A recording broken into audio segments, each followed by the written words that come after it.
राधा की छोटी सी झोपड़ी गांव के आखिरी छोर पर थी, जहां से खेतों की हरितिमा शुरू होती थी। उसका पति मोहन सुबह सुबह बैलगाड़ी लेकर शहर चला जाता और शाम को थके हंसते लौटता। दो बच्चे, लड़का बिट्टू, लड़की गुलाबो और एक बूढ़ी सास। घर में बस इतना ही था, पर राधा के चेहरे पर हमेशा मुस्कान रहती। वो कहती, भगवान ने जो दिया उसी में खुशी है। एक दिन गांव में एक साधु आए। लंबी दाढ़ी, सफेद धोती, हाथ में कमंडल। लोग उनके पास अपनी अपने दुखड़े लेकर पहुंचे। राधा भी गई। साधु ने उसकी हथेली देखी और बोले, बेटी, तेरे भाग्य में राजयोग है, पर एक रहस्य है जो तुझे नहीं पता। राधा उत्सुक होकर बोली, बाबा बताइए ना। साधु ने चारों तरफ देखा, फिर फुसफुसाए, औरत को कभी ये बात नहीं बतानी चाहिए कि घर में कितना अनाज है, कितना पैसा है, कितनी साड़ी है। जैसे ही ये बात मुंह से निकलती है, लक्ष्मी रूठ जाती है, गरीबी दरवाजे पर दस्तक देने लगती है। राधा हंस पड़ी। बाबा, मैं तो पड़ोसन से रोज बताती हूँ कि आज दाल चावल बने, कल सब्जी बनेगी। साधु ने गंभीर होकर कहा, फिर वही होगा जो मैं कह रहा हूँ, 7 दिन में देख लेना। राधा घर लौटी। मन में बात कौंधी, पर उसने हंसकर टाल दिया। अगले दिन उसकी पड़ोसन श्यामा आई। दोनों खटिया पर बैठी चाय पीने लगे। श्यामा ने पूछा, राधा आज क्या पकाया? राधा ने मुंह खोला, आज तो बस और अचानक साधु की बात याद आ गई। उसने बात घुमाई, बस जो भगवान ने दिया। श्यामा चौंक गई। अरे, पहले तो सब बता देती थी, आज क्या हुआ? राधा ने हंसकर कहा, कुछ नहीं, बस मन नहीं किया। तीसरे दिन मोहन घर लौटा तो बोला, राधा, आज बाजार से 2 किलो चावल लाया हूँ, 1 किलो दाल। राधा ने मुस्कुराते हुए कहा, अच्छा किया। मोहन ने पूछा, कितना बचा था घर में? राधा ने सिर हिलाया, बस जो चाहिए था। मोहन को लगा पत्नी कुछ छिपा रही है, पर उसने ज्यादा नहीं पूछा। 5वें दिन गांव में सूखा पड़ गया। नदी सूखने लगी, कुएं का पानी कम हो गया। लोग चिंतित थे। श्यामा फिर आई। राधा, हमारे घर में तो अनाज बस 3 दिन का बचा है, तुम्हारे पास कितना है? राधा ने होंठ सीलिए रखे। बस भगवान की कृपा है। श्यामा नाराज हो गई। अब तो दोस्ती भी नहीं रही क्या? राधा ने कहा, दोस्ती है, पर कुछ बातें रहस्य रहनी चाहिए। 7वां दिन आया। सुबह सुबह मोहन की बैलगाड़ी का पहिया टूट गया। मरम्मत में सारे पैसे लग गए। दोपहर में बिट्टू को बुखार चढ़ाया, दवा के लिए फिर पैसे चाहिए। शाम को सास की दवा खत्म हो गई। राधा के पास जो थोड़ा सा सोने का कंगन था, उसे बेचना पड़ा।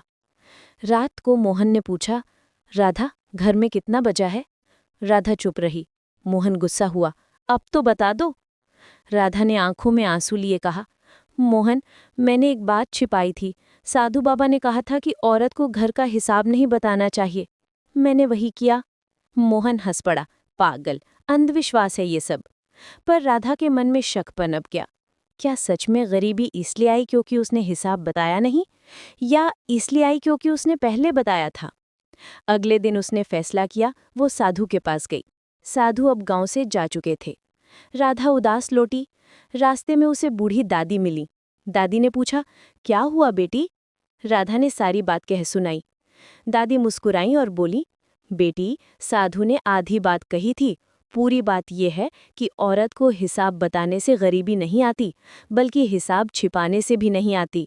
गरीबी आती है जब घर में विश्वास खत्म हो जाता है, जब पति पत्नी एक दूसरे से कुछ छिपाने लगते हैं। राधा चौंक गई। दादी ने आगे कहा, साधु ने तुझे परीक्षा दी थी। तूने हिसाब छिपाया तो मोहन को शक हुआ। शक से झगड़ा, झगड़े से तनाव, तनाव से गलत फैसले। यही गरीबी का असली कारण है। राधा घर लौटी। मोहन खेत पर गया था। उसने सारे बर्तन खोलकर देखे। अनाज का डब्बा, पैसों की गुल्लक, साड़ियों का बक्सा, सब कुछ गिना। फिर शाम को मोहन लौटा तो उसने सब कुछ खोलकर रख दिया। देखो, ये बचा है, इतना अनाज, इतना पैसा, इतनी साड़ियां। मोहन हैरान, अब क्या हुआ? राधा ने कहा, मोहन, मैंने गलती की, न बताने में न छिपाने में। सही बात यह है कि हमें एक दूसरे पर भरोसा होना चाहिए। हिसाब बताने से लक्ष्मी नहीं रूठती, बल्कि झूठ और शक से रूठती है। मोहन ने उसे गले लगाया, तू सही कहती है। उसके बाद राधा ने ना कभी हिसाब छिपाया, ना कभी दिखावा किया। पड़ोसन से बोली, आज दाल चावल बने हैं, कल सब्जी बनेगी। मोहन से बोली, आज इतना बचा है, कल इतना चाहिए।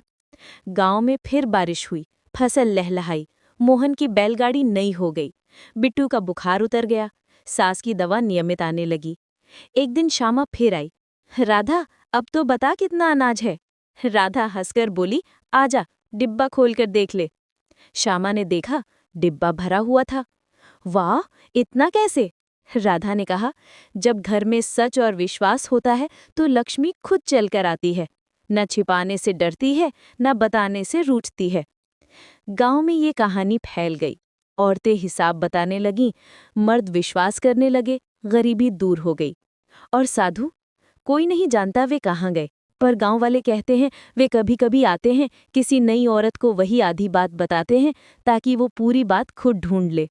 दोस्तों, ऐसी ही नई नई वीडियो देखने के लिए कृपया चैनल को सब्सक्राइब करें। वीडियो अच्छी लगे तो लाइक करें, दोस्तों में शेयर करें। धन्यवाद।